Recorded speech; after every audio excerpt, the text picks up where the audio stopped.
Welcome to study with Sam students. और आज पाश्चात्य चिंतन के अंतर्गत हम यहाँ पे अध्ययन करने जा रहे हैं रूसो का सामाजिक समझौता सिद्धांत अपने आप में महत्वपूर्ण माना जाता है और इसी की व्याख्या आज मैं इस वीडियो में करने जा रही हूँ। राजनीति विज्ञान में अपनी विलक्षण प्रतिभा के कारण एक अद्वितीय विचारक में उनकी गिनती होती है। लॉन्सन ने कहा कि अतीत से वर्तमान की मार्ग में जाने वाले हर द्वार में हमारी भेंट जो है वो रूसो से होती है। रूसो के विचारधारा को जब हम अध्ययन करते हैं तो हम मानते हैं कि उनकी लेखनी बहुत दमदार थी। सन 1712 में 28 जून स्विट्जरलैंड के जिनेवा नगर में इनका जन्म हुआ था और जन्म के साथ ही इनकी माता का देहांत हो गया था। पूरा जीवन उनका मातृ प्रेम के अभाव और धन के अभाव में बीता, जिसके चलते उनकी उचित शिक्षा दीक्षा नहीं हो पाई। उनके पिता जो थे वो एक अकुशल घड़ीसाज थे और अक्सर रात को नशे में आकर के वह अपने पुत्र को उस श्रृंखल साहित्य पढ़ने के लिए कहा करते थे और साहित्य का आनंद लिया करते थे। इस आचरण का, इस साहित्यिक का जो प्रभाव है वो रूसो पर दिखलाई पड़ा। रूसो का जीवन आवारागर्दी में बीतने लगा। इसके बावजूद भी उनमें गुण की कमी नहीं थी। डिजाइन एकेडमी के उस निबंध ने न ही उनको प्रथम स्थान दिलाया अपितु उन्होंने उनको विश्व में प्रसिद्ध करा दिया, जहां पर उन्होंने इसके अलावा अन्य प्रकार के इतने अच्छे लेखन उन्होंने प्रस्तुत किए।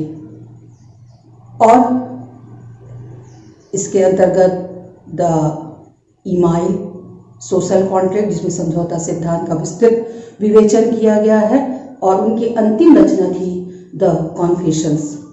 इस तरह से उन्होंने अपने लेखनी के प्रभाव को उन्होंने इन रचनाओं में प्रदर्शित किया। आइए हम देखते हैं रूसो का सामाजिक समझौता संबंधी विचार। और उनका सामाजिक समझौता संबंधी जो विचार है वो प्रारंभ होता है मानवीय स्वभाव से। रूसो जो था मानव को एक अरस्तु की भांति सामाजिक प्राणी मानता था और उसके संबंध में रूसो कहता है कि मानवीय प्रकृति जो है एक श्रेष्ठ प्राणी है। प्रकृति में मानव जो है एक श्रेष्ठ प्राणी है। उसमें जो है वो स्वहित और परहित दोनों की भावना होती है। वह अपने साथियों का कभी बुरा नहीं चाहता, किंतु जो सामाजिक संस्थाएं, कला, विज्ञान आदि की उन्नति ने जो है उसके सद्गुणों का धीरे धीरे ह्रास करके उनमें बुराइयां उत्पन्न कर दी। रूसो के अनुसार मानव में मूलतः दो प्रकार की प्रवृत्तियां पाई जाती है। पहला है आत्मरक्षा या आत्म प्रेम की भावना, जिसके अंतर्गत व्यक्ति जो है वो स्वयं से प्यार करता है तथा उसका प्रत्येक कार्य जो होता है वह स्व से प्रेरित होता है। आत्मरक्षा उसका प्राकृतिक गुण है। यदि वो आत्मरक्षा नहीं करता तो आज वो समाप्त हो जाता। तो इस तरह से आत्मरक्षा व आत्म प्रेम की भावना मनुष्य में मूल रूप से पाई जाती है। और दूसरा जो गुण है वो है सहानुभूति की भावना या सामाजिकता का भाव। जैसे मैंने पूर्व में कहा कि अरस्तु की भांति रूसो जो है मनुष्य को एक सामाजिक प्राणी मानता है तथा उसमें जो सहानुभूति की भावना है वो मूल रूप से होती है। मानव स्वभाव में इन्हीं दो प्रवृत्तियों का, स्वहित और परहित की जो प्रवृत्तियों का जो मेल है वो देखने को मिलता है। और कई बार इन दोनों प्रवृत्तियों में आपस में संघर्ष की स्थिति भी देखने को मिलती है, क्योंकि सामाजिक जो परिवेश है वो उनको ऐसा करने के लिए क्या कर देता है, विवश कर। सारांश में यदि हम देखें तो रूसो का जो मानव है वो एक श्रेष्ठ प्राणी है, एक सामाजिक प्राणी है, जिसके स्वभाव में ही मौलिक रूप से स्वहित और इसके अलावा सामाजिकता की भावना का निवास करता है।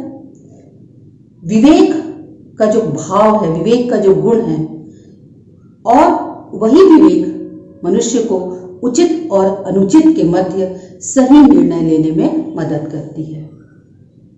पर जैसे कि मानव की इन दोनों स्वहित और परहित की जो प्रवृत्तियां, उसमें कई बार संघर्ष की स्थिति उत्पन्न होती है,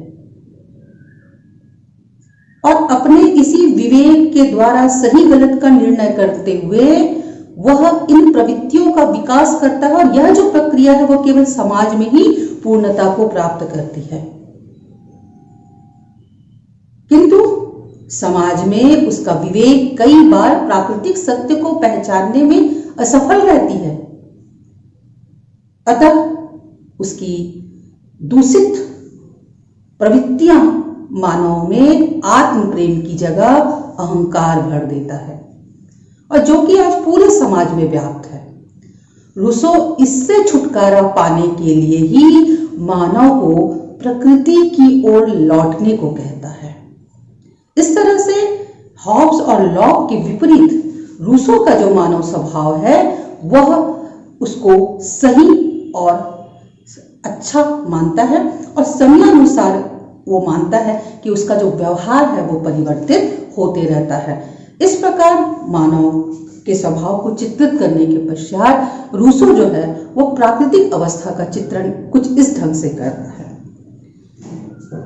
रूसो एक अनुबंधवादी विचारक था, और विवेक एवं अंतःकरण के द्वारा निर्देशित मानता था, जिसका पूर्ण विकास कहता था कि वो समाज में ही संभव है। इसीलिए वो मानव को एक सामाजिक प्राणी मानता था। अतः रूसो कहता है कि मानव स्वहित और परहित से ही प्रेरित होकर के आपसी समझौते के लिए क्या होता है, राज्य की स्थापना करता है।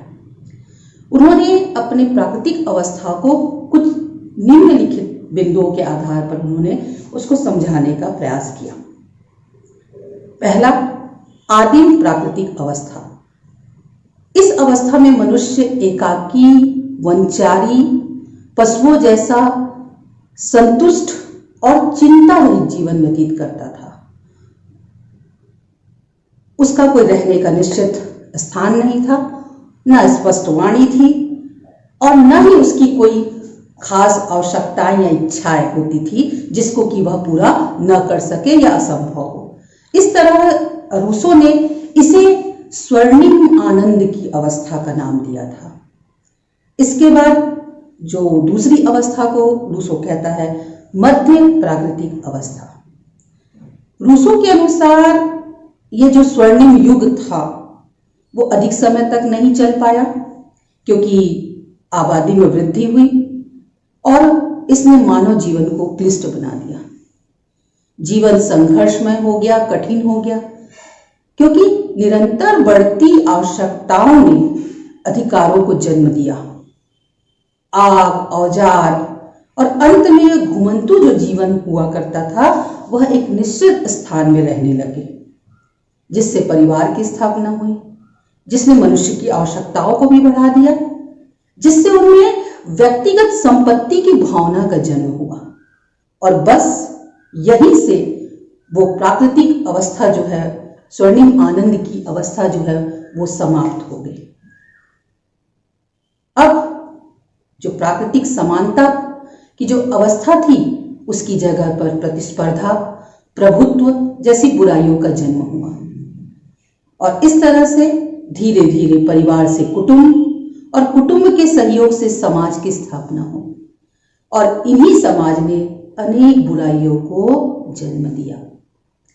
तीसरी जो अवस्था का चित्रण रूसो ने किया, भूस्वामित्व की अवस्था, और उसके बाद प्राकृतिक अवस्था कैसे अंत हुआ ये उन्होंने इसमें बतलाया कि जब आग, औजार आदि की खोज हुई, कृषि की खोज हुई, सबसे अधिकाधिक जमीन पर अधिकार करने की भावना उत्पन्न हुई। जो समाज में शक्तिशाली और बुद्धिमान मनुष्य थे उन्होंने अपनी शक्ति के बल पर सबसे अच्छी जमीन पर अधिकार कर लिया, और जो कमजोर थे, मंद बुद्धि व्यक्ति थे, उन्हें निम्न कोटि की जमीनें प्राप्त हुई। फलस्वरूप शक्तिशाली व्यक्तियां और शक्तिहीन व्यक्ति इस तरह से इनका शोषण, इनके मध्य शोषण प्रारंभ हुआ।